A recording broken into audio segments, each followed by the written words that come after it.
நண்பர் கவிஞர் கி கோவிந்தராஜ் அவர்களுடைய நூல் வெளியீட்டு விழாவில் உங்கள் அனைவரையும் சந்திப்பதில் பெருமகிழ்ச்சி கொள்கிறேன்.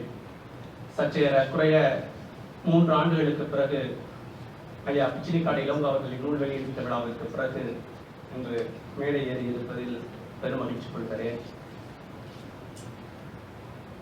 எனக்கு ஆய்வு செய்ய வழங்கப்பட்டிருக்கிற நூல் ஒலி ஓசை கவிதைகள். கவிஞர் கி கோவிந்தராஜ் அவர்கள் மேடைகளில் முழங்கிய கவியரங்க கவிதைகளில் 34 வழங்கியிருக்கிற செய்திகளை என்னுடைய இந்த சிற்றுரையில் முழுதும் புழங்கிவிட முடியாது என்றாலும் கூட ஒருவானை சொற்று பதமாய் 1-2 மட்டும் சொல்லி என்னுடைய உரையை நிறைவு செய்ய கருதியிருக்கிறேன். ஒரு கவிதை படைப்பு வெற்றி பெற தேவையான முக்கிய கூறுகளில் கவிஞன் எழுதுகிற கவிதையிலே நெருப்பு இருக்க வேண்டியது ஒன்று, கவிதை எழுதும் கவிஞனுக்கு சமூக பொறுப்பு இருக்க வேண்டியது மற்றொன்று. அப்பொழுதுதான் மண்டை சுரப்பு உள்ள கவிஞனாக அவன் அடையாளம் காணப்படுவான். கவிஞர் கோவிந்தராஜ் அவர்கள் இந்த 2 கூறுகளையும் மிகச் சரியாக மிகச் செவ்வனே தன்னுடைய ஒலி ஓசை கவிதையில் மிக தெளிவாக அரங்கேற்றி இருக்கிறார். இந்த விழாவில் வரவேற்புரை நிகழ்த்திய கவிஞர் பிச்சினிக்காடு இளங்கோ அவர்கள் தொடங்கி வைத்த செய்தியை நான் சற்று தொட்டு தொடர ஆசைப்படுகிறேன். எனக்கு அப்பொழுது ஒரு 10-12 வயது இருக்கும். என்னுடைய வீட்டிலே நானும் என்னுடைய தந்தையும் சாப்பிடுவதற்காக உட்கார்ந்திருந்தோம். என்னுடைய தாயார் தோசை சுட்டுக் கொடுத்துக் கொண்டிருந்தார். முதல் தோசையை எடுத்து வைக்கிறார். முதல் தோசை சரியாக வரவில்லை. ஆதலினாலே அது பீந்த தோசை என்பதனாலே அந்த தோசையை நான் ஏற்றுக்கொள்ள மறுத்தேன். என்னுடைய தந்தை ஏன் வேண்டாம் அப்படின்ற என்னை கேட்டாரு. நான் சொன்னேன், இது பிஞ்சிருக்கு, அதனால வேண்டாம் அப்படின்னு. சரி என்று அந்த தோசையை அவர் சாப்பிட்டார். அடுத்து ஒரு தோசை, அழகான ஒரு தோசை. அந்த தோசையை அழகா முருகலான தோசை அந்த எடுத்து சட்னியை தொட்டு வாயில வைக்க போனேன். என்னுடைய தந்தையார் கையை பிடித்துக் கொண்டார். கைக்கு எட்டியது வாய்க்கு எட்டவில்லையே என்று நினைத்துக் கொண்டு ஏப்பா அப்படின்னு கேட்டேன். என்னுடைய தந்தையார் சொன்னார், முதல்லயே அந்த தோசையை நீ சாப்பிடலைன்னு கேட்டாரு. நான் சொன்னேன், அது பிஞ்சு இருந்துச்சு, அதனால சாப்பிடல அப்படின்னு சொன்னேன். இப்பொழுது என்னுடைய தந்தையார் கேட்டார், நீ இப்ப கையில வைத்திருப்பது பிஞ்ச தோசை தானே, அதை மட்டும் எப்படி சாப்பிடலாம்னு கேட்டார். இதை நான் பின்னாலே இப்ப ஐயா அவர்கள் பேசுகிற பொழுது இதை அசை போட்டு பார்க்கிறேன். ஒரு கவிதைக்கு தேவை வடிவம் என்று சொல்வதை விட அதில் இருக்க வேண்டிய கருப்பொருள் எவ்வளவு முக்கியமானது என்பதை நான் அறிந்துள்ளேன். கவிஞர் அவர் ரொம்ப அழகா சொல்லியிருக்கார். வடிவத்தை பற்றி புது கவிதையாக இருந்தாலும் சரி, மரபு கவிதையாக இருந்தாலும் சரி, அந்த வடிவத்தை பற்றி எனக்கு அக்கறை இல்லை. ஆனால் கவிதை வாசகனை மிக தெளிவாக சென்று சேர வேண்டும் என்பதிலே நான் மிகவும் பொறுப்புணர்வோடு நடந்து கொள்கிறேன் என்று அந்த கவிதை முதல் தன்னுடைய எண்ணுரையிலே அவர் குறிப்பிட்டிருக்கிறார். இவருடைய கவிதைகள் முழுக்க முதல் கவிதை தொடங்கி கடைசி கவிதை முழுக்க பார்த்தீர்கள். ஆனால் எளிமையாக மரபு கவிதையிலே எழுதியிருந்தாலும் கூட படிப்பதற்கும் புரிந்து கொள்வதற்கு மிக மிக எளிமையாக ஒரு சாதாரண ஒரு சாமானிய மனிதனும் புரிந்து கொள்வதற்கு மிக எளிமையான வரிகளை கொண்டு அவர் படைத்திருக்கிறார். இந்த தன்னுடைய கருத்தை தன்னுடைய கவிதைகளின் ஊடாக பல்வேறு இடங்களிலே அவர் வலியுறுத்தியிருக்கிறார். அவர் மேலாட்டறிஞர் ஹூஸ்மன் சொல்லுகிற பொழுது கவிதையினுடைய அழகு, கவிதையினுடைய சிறப்பு என்பது அது கூறும் பொருளில் இல்லை, அது உணர்த்தும் முறையில் இருக்கிறது என்று சொல்வான் ஹூஸ்மன்.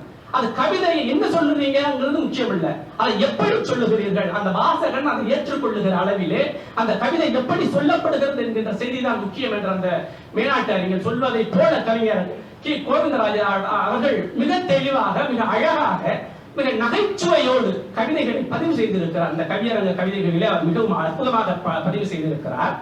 அதை பட்டுக்கோட்டையாரை பற்றி அவர் எழுதுகிற பொழுது ஒரு செய்தி ரொம்ப அழகா ஒரு நகைச்சுவையோடு எழுதுகிறார். தேனாறு பாயுது செங்கதிரும் காயுது, ஆனாலும் மக்கள் வயிறு காயுது. இதுவரையும் பாடல் பட்டுக்கோட்டையினுடைய பாடல் கடன் வாங்கியது. இவர் அடுத்து எழுதுறாரு, தேனாறு பாயுது செங்கதிரும் காயுது, ஆனாலும் மக்கள் வயிறு காயுது என கோளாறு உரையின்றி கொடுத்த இவன் தமிழ்ப்பாக்கள் தானாக மனத்துள் பதியும்.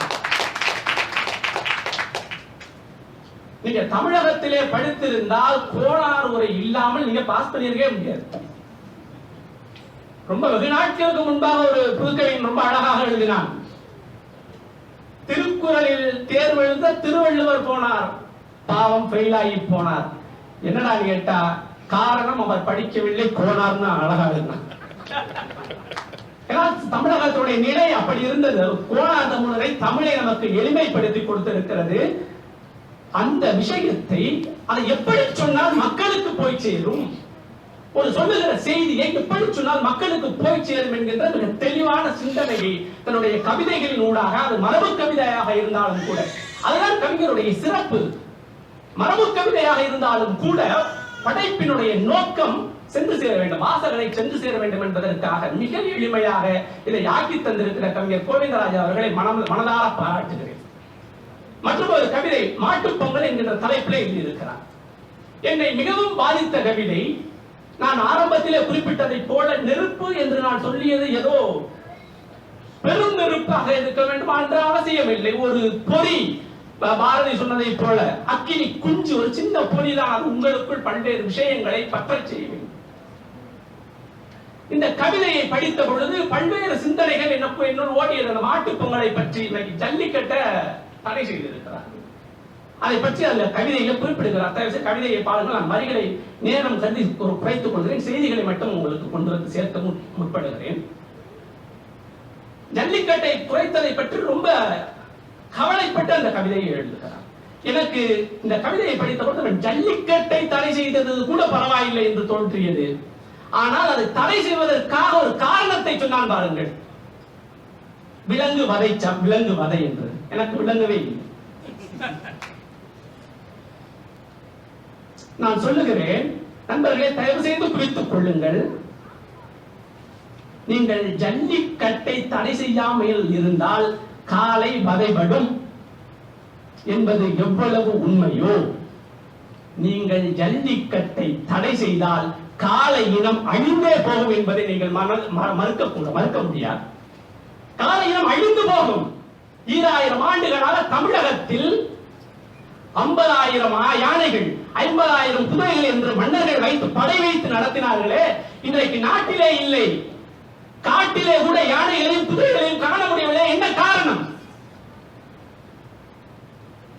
ஏன் காண முடியவில்லை? நாட்டிலே இல்லை, காட்டிலே கூட யானைகள் குறைந்து போகிறதே. என்ன காரணம்? இயற்கையை நன்றாக நாம் புரிந்து கொள்ள வேண்டும். எதன் ஒன்றினுடைய பயன்பாடு குறைந்து போகிறதோ அந்த இனம் அழிந்து போகும். இதுதான் இயற்கை சொல்லித் தருகிற செய்தி. நீங்கள் ஜல்லிக்கட்டை தடை செய்தால் ஜல்லிக்கட்டு மாட்டை என்ன செய்வீர்கள்? அந்த இனம் அழிந்து போகாதா? ரொம்ப அதை வருத்தப்பட்டு வேதனைப்பட்டு அந்த கவிதையில ரொம்ப அழகா சொல்லியிருக்காரு. பசுமாட்டை பத்தி அழகா பேசுறாரு. பசுமாட்டை மாட்டை பற்றி பேசுகிற பொழுது, மாடு போல் உழைப்பதற்கு மனிதனுக்கு சக்தி இல்லை, மாடு போல் சுரப்பதற்கு மண்ணுலகில் உயிர் இல்லை. ரொம்ப அழகா சொல்லிட்டு அடுத்த ஒரு வரி சொல்றாரு, நாயை வளர்த்தார்கள் நன்றியுள்ள மிருகம் என்று, கிளியை வளர்த்தார்கள் கிள்ளை மொழி பேசும் என்று, எலியை வளர்க்கின்றான் இதற்கென்றே தெரியவில்லை. இன்னைக்கு ஹாம்ஸ்டர்னு ஏதோ ஒண்ணு வளர்க்கிறான், எலியை வளர்க்கிறான்.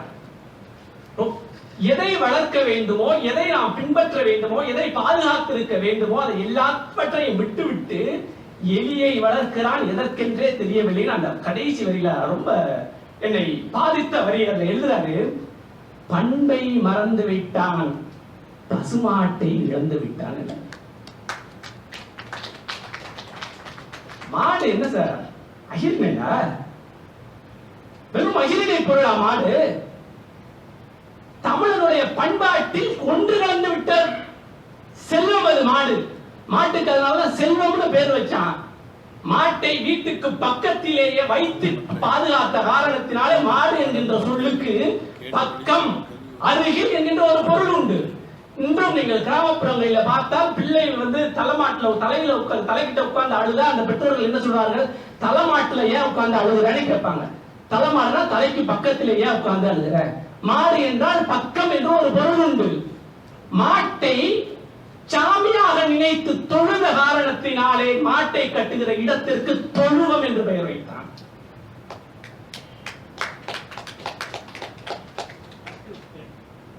வயது வந்த ஆண்களை காளை என்று கூப்பிட்டான், வயது வந்த பெண்மகளை கிடேரி என்று இன்றும் தமிழகத்திலே கூப்பிடுகிறான் என்று சொன்னான். மாடு என்பது தமிழுடைய பண்பாட்டில் எவ்வளவு ஊறி போயிருக்கிறது.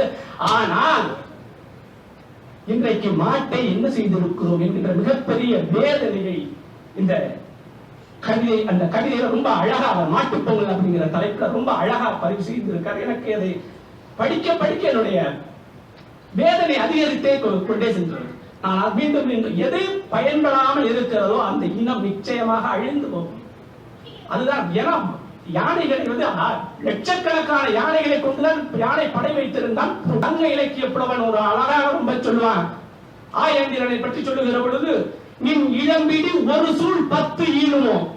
ஆயண்டிரனும் அல்ல புறவலர்களுக்கெல்லாம் யானைகளை வாரி வாரி வழங்கினான் என்பதற்காக உன்னுடைய யானை ஒரு சூழல ஒரு கரு கொண்டிருக்கிற பொழுது 10 குட்டிகளை போடுவான்னு கேட்டானே. இன்னைக்கு ஒரு யானை குட்டியை பார்க்க முடியலையே. எப்பொழுது பயன்பாடு குறைகிறதோ அந்த இனம் அழிந்து போகும் என்பதை நாம் மனதில் கொள்ள வேண்டும். கவிஞன் என்பவன் யார்? கவிஞன் என்பவன் யார்? உலகத்திலே தேசத்தில் உயர்ந்திருப்பவர்களை, செல்வந்தர்களை அல்லது அரசர்களை போற்றி புகழ்வது மட்டுமே கவிஞனுடைய வேலையா? இல்லையே. கவிஞன் என்பவன் யார்? வால்மீகி ரொம்ப அழகா சொல்லுவான், யாரும் இல்லா சழக்கர்களை பாடுவேன் என்று அழகா சொல்லுவான். அதன் பின்னாலேதான் பாரதி ரொம்ப அருமையாக சொன்னான், தனி ஒரு மனிதனுக்கு உணவில்லை எனில் இந்த ஜகத்தினை எழுத்திடுவேன் என்று அதன் பின்னாலே பாரதி எழுதுகிறார். ஏன்னா நீங்க கடவுளையோ அரசர்களையோ மட்டுமே பாடுவதில் என்ன பயன் இருக்க முடியும்? மானுடத்தை பாடாமல் எதை பற்றி பாடி என்ன செய்ய போகிறோம்? மானுடம் தான் இந்த உலகத்தினுடைய மையப்பொருள். மானுடம் இல்லையா? மானுடத்தை பாடாமல் எதை பற்றி பாடி என்ன செய்ய? கவிஞன் என்பவன் யார் என்று கேட்டால், சமூகத்தால் ஒடுக்கப்பட்ட, சமூகத்தால் ஒடுக்கப்பட்ட, சமூகத்தால் மறுக்கப்பட்ட மக்களின் பிரதிநிதியாக நின்று செயல்பட வேண்டியவன் கவிஞன். அந்த மிகப்பெரிய பொறுப்பு ஒரு கவிஞனுக்கு இருக்கிறது. அந்த பொறுப்பை நிறைவேற்றி இருக்கிறார். கம்பன் கவியரங்க கவிதைகளிலே கம்பன் காட்டும் பெண்மை என்று நினைக்கிறேன். ஆமா, நிகழ்வுகளிலே நிறைய பேசுகிறோம். ராவனை பற்றி, இலக்குவனனை பற்றி, பரதனை பற்றி, சீதையை பற்றி, அனுமனை பற்றி நிறைய பேசுகிறோம். யாருமே எண்ணி பார்க்காத ஒரு கதாபாத்திரத்தை, யாருமே தொட்டு பார்க்காத ஒரு கதாபாத்திரத்தை எடுத்துக்கொண்டு பேசுகிறார். இலக்குவனுடைய மனைவி ஊர்மிளையை பற்றி அழகாக பேசுகிறார். யாருமே நம்ம பேசலையே, ஊர்மிளையை பற்றி யாருமே பேசலையே. இன்று வரை யாரும் பேசுவதற்கு தயாராக கூட இல்லையே. யார் திரைக்கு பின்னாலே சிரமப்படுகிறவர்கள் பற்றி என்றைக்காவது நாம் நினைத்து பார்த்திருக்கிறோமா? கதாநாயகர்களுக்குத்தான் கைதட்டுவதை தவிர கதாநாயகனை அந்த 2 வரிக்காக இயக்குகிற இயக்குனர்கள் சிரமப்படுகிற அந்த சிரமத்தை பற்றி நாம் எப்பொழுதும் கவலைப்பட்டிருக்க மாட்டோம். யாருமே பார்த்திராத ஊர்மிளை கதாபாத்திரத்தை ரொம்ப அழகா தன்னுடைய கவிதைகளை பதிவு செய்கிறார். ஓர் வண்ண பொழுதையும் உய்யாமல் ஒரு ஜோடி, ஓர் வண்ண பொழுதையும் உய்யாமல் ஒரு ஜோடி, உழன்றதே ராமகாதையில் உலகத்தார் காதிலே உடிக்காது போனது. ராமன் மட்டும்தான் பிரிந்திருந்தானா? சீதை ராமனை பற்றி வளர்ந்துகிற பொழுது விருந்து கண்ட போது எண்ணுருவோ என துன்பம். அவனுடைய தனிமை துயரத்தை பற்றி சீதை பேசுகிறாளே, ஊர்வினுடைய தனிமை துயரத்தை யார் பேசுவது? இலக்குவனுடைய தனிமை துயரத்தை யார் பேசுவது? ராமன் ஒரு இடத்திலே சொல்லுகிறான், அவனுக்கு மாலை வேளையில ஒரு மயக்கம் வருகிறது. மயக்கம் வருகிற பொழுது காமனை பற்றி சொல்லுகிற, காமனை பார்த்து பேசுகிறான் ராமன். காமனே, நீ மன்மதனே, நீ என்னிடம் வந்த மாதிரி என்னுடைய தம்பிகிட்ட போயிடாத அப்படின்னு சொல்ற. அதுக்கு காரணம் சொல்ற, அவன் ரொம்ப கோபக்கார, உன்னையே கொன்றாங்க. அவனுடைய தனிமை துயரை, ஊர்மிளையினுடைய தனிமை துயரை, இலக்கனுடைய தனிமை துயரை யாருமே பேசல. கவிஞர் தொட்டு பேசுகிறார். யார் விடப்படுகிறார்களோ, எதை பற்றி பேச வேண்டுமோ கவிஞன் அதுதான். மீண்டும் மீண்டும் அதுதான் சொல்வது. கவிஞன் என்பவன் ஒரு சமூக பிரதிநிதி. சமூக பிரதிநிதி அடிமட்டத்தில் இருக்கிற மக்களை பற்றி பேசும், மக்களின் குரலாக ஒழிக்க வேண்டிய கடமை, பொறுப்புணர்வு ஒரு கவிஞனுக்கு இருக்கிறது. மேனாட்டு கவிஞர் ரொம்ப அழகா சொன்னாங்க ஒரு கவிதை. ஒற்றை வரியில்தான். பொதுமகள், விளைமகள், யாருமே இல்லை, அனாதை, அவள் இறந்து போகிறாள். அவளது கல்லறை கவிதையாய் அவள் வாழ்வின் கற்றை கவலைகளை ஒற்றை வரியில் அழகாக பதிவு செய்தான். இறுதியில் உறங்குகின்றாள் என்று அவன் முடித்திருந்தால் அவளது கவலைகள் வெளிப்பட்டிருக்குமா என்று நமக்கு தெரியாது. அவன் எழுதினான், இறுதியில் உறங்குகிறாள் தன்னந்தனியாக என்று.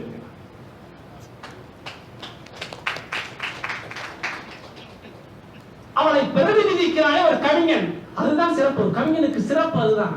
சமூகத்தில் அடைபட்டு கிடப்பவர்களை பிரதிநிதிக்கிற கவிஞனாக கவிஞர் கோவிந்தராஜ் இருக்கிறார். அந்த ஊர்நிலை கவிதையை சொல்லுகிற பொழுது ஊர்நிலையுடைய பிரச்சனையை மட்டும் பேசி இருக்கவில்லை, சமகால சிக்கலையும் கையாளுகிறார். அதுதான் சிறப்பு. ஏதோ கவிதை எழுதுகிற பொழுது ஏதோ 2000 ஆண்டுகளுக்கு முன்பாக இருக்கிற பறவைகளை மட்டுமே பேசிவிட்டு சென்று விடுவதிலே சிறப்பு இல்லை.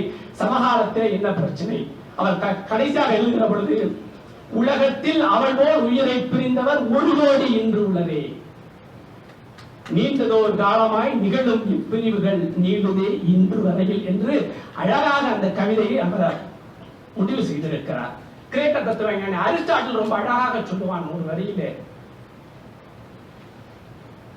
சரித்திரத்தில் இருப்பதை காட்டிலும் கவிதையிலேதான் உண்மை அதிகமாக இருக்கிறது என்று எழுதுவது இந்த கவிதையை படிக்கிற பொழுது எனக்கு புலப்பட்டது. பின்னாலே ஒரு அற்புதமான ஒரு கவிதை, இவருடைய எளிமை என்று சொன்னேன், ஆரம்பத்திலே சொன்னேன் எளிமை. இவருடைய கவிதைகள் முழுக்க முழுக்க எளிமை. அந்த யுத்த காலத்தை மிக மிக எளிமையாக முழுக்க முழுக்க மிக மிக எளிமையாக அந்த கதையை இவர் கவிதையில் கொடுத்திருக்கிறார். அதுல கடைசி ஒரு வரை அந்த இலக்குவனுடைய சிறப்பை பற்றி பேசுகிற பொழுது அவர் முடிக்கிறார், இலக்குவன் ராமனாய் ராமனோ தம்பியாய் இருவரும் மாறி பிறந்திருந்தால் இலக்குவன் போல் அந்த ராமனால் இருந்திட முடியுமா என்ற ஒரு புதிய சிந்தனையை வைக்கிறார். இது மாதிரியான சிந்தனை, இது மாதிரியான ஒரு சிக்கல் கம்பனுக்கு எழுந்தது. ராமகாதையிலே கம்பனுக்கு எழுந்தது. கம்பனுக்கு எப்படி எழுந்ததுன்னா, பரதனா இலக்குவனா என்கின்ற சிக்கல் எழுந்தது. நம்ம பட்டிமன்றம் நிகழ்த்துகிறோமே, தம்பியருள் சிறந்தவர்கள் பரதனா இலக்குவனா என்று நடத்துகிறோமே, அது மாதிரியான ஒரு சிக்கல் கம்பனுக்கு எழுகிறது. எப்பொழுது யுத்தகாண்டம் முடிந்து அயோத்தி திரும்புகிறார்கள்.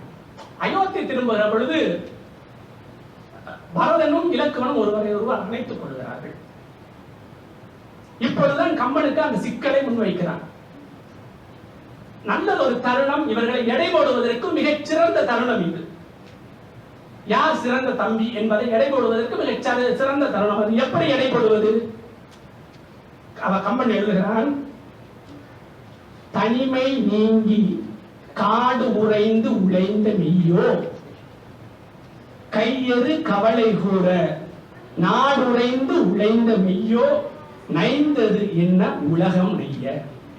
ஒண்ணும் இல்ல, 2 பேரும் கட்டி அணைத்துக் கொள்கிற பொழுது அங்க இருக்கிற மக்கள் தங்களுடைய கண்களை தராசுகளாக வைத்துக் கொண்டு யார் ரொம்ப கஷ்டப்பட்டு ராமனுடைய பிரிவால் அல்லது ராமன் பட்ட துயரத்தை பார்த்து கண்ட துயரத்தால் உடல் மெலித்திருக்கிறார்களோ அவர்கள் சிறந்த தம்பி என்று முடிவு செய்யலாம் என்று மக்கள் நினைத்து பார்க்கிறார்கள் கட்டி இருக்கிற பொழுது. அப்ப எப்படி இருக்கான் அப்படின்னா, 2 பேருமே நைந்து போயிருக்கிறான், 2 பேரும் சம அளவிலே இருக்கிறான். அந்த இடத்துல கூட ஒரு கம்பனுக்கு ஒரு முடிவு சொல்ல முடியாத ஒரு சிக்கலை அது அவனுக்கு ஏற்படுத்தி கொடுத்ததை போல இவருக்கு ஒரு புதிய சிந்தனையாக ராமனையும் இலக்குவனையும் எடுத்து பார்க்கிறார். ஒரே ஒரு செய்தி மட்டும் சொல்லி நிறைவு செய்ய முற்படுகிறேன். கிவாஜாவை பற்றி அவர் எழுதிய காரணத்தினாலே கிவாஜாவுடைய இலக்கிய ரசனையை பற்றி சொல்லுகிற ஒரு பாடல் ஒன்று கம்பராமாயணத்திலே வருகிறது. இவர் அந்த இலக்குவனை பற்றி எழுதுகிறபோது அவன் எப்படி இரவு முழுக்க நின்றான். ரொம்ப அழகா சொல்கிறான், கண்களில் தூக்கம் கெட்டான் என்று அழகா சொல்கிறார். கம்பன் ரொம்ப அழகா சொல்லுகிற பொழுது, கங்குள் எல்லை காணும் அளவும் நின்றான் இமைப்பிடன் நயனம் என்றான். அந்த இரவு எல்லை காணும் அளவும், கங்குள் எல்லை காணும் அளவும், தன்னுடைய பகலை காணுகிற அளவுக்கு நான் இமைப்பிடன் நயனம் என்றான். கண் இமையே மூடாமல் நின்றானா? இது கொஞ்சம் ஓவரா இருக்கேன். ஆனா மூடாமல் நின்றான் என்பதற்கு முதல்ல ஒரு வரிய கம்பன் போடுறான், கண்களில் நீர் சொரிய. நீங்க கண்ணை இமைக்காம இருந்தா கண்ணுல தானாக நீர் வரும். அதுக்காக அந்த வரிய முதல்ல போட்டு அதைக்கு சப்போர்ட் பண்றதுக்காக பின்னாடி கண்களில் நீர் சொரிய. இமைப்பிலன். இந்த பாடலுடைய தொடக்கத்தில் ரொம்ப அழகா அந்த குகனுடைய வரியாக செய்தி தான் அது. அள்ளை ஆண்டு அமைந்த மேனி அழகனும் அவளும் துஞ்ச. இந்த 2 வரி தான். ராமனும் சீதையும் உள்ள தூங்குறாங்க, தன் காவல் இருக்கிறான். கீவாஜா இந்த 2 வரிகளுக்கு விளக்கம் கொடுப்பதா நான் கேள்விட்டு இருக்கிறேன். ரொம்ப அற்புதமாக அள்ளை ஆண்டு அமைந்த மேனி அழகனும் 5 சொற்கள் ராமனை வர்ணிப்பதற்கு. அடுத்த வரி அவளும் துஞ்ச. சீதையை வர்ணிக்கிற பொழுது எதுவுமே வர்ணிக்கல. அழகா இருந்தாளா இல்லையா, நீண்ட கூந்தலா இல்லையா, குடியிலையா, எதுவுமே வர்ணிக்கல. அள்ளை ஆண்டு அமைந்த மேனி அழகனும் அவளும் துஞ்ச. அப்ப கீவாஜா கேட்பாராம், ராமனை வர்ணிப்பதற்கு பஞ்சபதத்தை கையாண்ட குகனுக்கு சீதையை வர்ணிக்கிற பொழுது பதப்பஞ்சம் வந்து விட்டதே. ஏன் என்றால் தமிழகத்தில் பண்பாட்டு பஞ்சம் வந்துவிடக் கூடாது என்பதற்காக. அடுத்தவன் மனைவி தூங்குவது பெண்பாவத்திலே பெரிய பாவமாக சொல்லப்படுவது. பெண்கள் தூங்குகிற பொழுது பார்க்கக்கூடாது என்பதற்காக. ஆதல் தான் நீங்க இப்ப சொன்னீங்களே, ராவன் தவறு செய்திருக்கலாம், அது வேறு. அதனால் தான் என்ன பண்ணா, அனுமன் அசோகவனத்திலே சீதையை தேடி போகிற பொழுது அங்க இருக்கிற அந்த பெண்களை எல்லாம் பார்க்கலாம். இரவு நேரத்தில் தூங்குகிற பெண்களை எல்லாம் பார்க்கலாம். இது சீதையா இருக்குமா, இது சீதையா இருக்குமான்னு அந்த பெண்கள் போய் கம்ப்ளைண்ட் பண்றாங்க. அப்ப தூக்கத்திலே பார்த்தது பெரும் குற்றம் என்பதனால தான் அவங்க வாழ்ல நெருப்பு வச்சாங்க. அது நம்ம பொதுவா தண்டனையை அதற்கு பின்னாலே இருக்கிற செய்திகளை பற்றி கவலைப்படுவது கிடையாது. இந்த கீவாஜாவினுடைய இந்த வரி, இந்த அடுத்தவன் மனைவியை பார்க்கிற பொழுது அடுத்தவன் மனைவியை தவறான கண்ணோட்டத்தில் பார்க்க கூடாது என்பதற்காக அந்த அவளும் என்கிற வார்த்தையை சொல்லி முடித்திருக்கிறார் என்று மிக அற்புதமாக சொல்லி இருக்கிறார். கடைசியாக ஒளி ஓசை கவிதைகள் இவருடைய சந்த நயத்தை பற்றி ஒரே ஒரு கவிதைகள் மட்டும். முத்தை தரு பத்தி திருநகை அத்திக்கீரை சத்தி சரவண முத்திக்கொரு வித்துக்குருவர என ஓது. அருணகிரிநாதர் குற்ற செயல் வற்றி குறைத்திட சட்டத்துறை மெத்த பொழிவும் திட்டப்பணி மக்கள் குதவிட வழிகோடும். கோவிந்தராசு ஏதாவது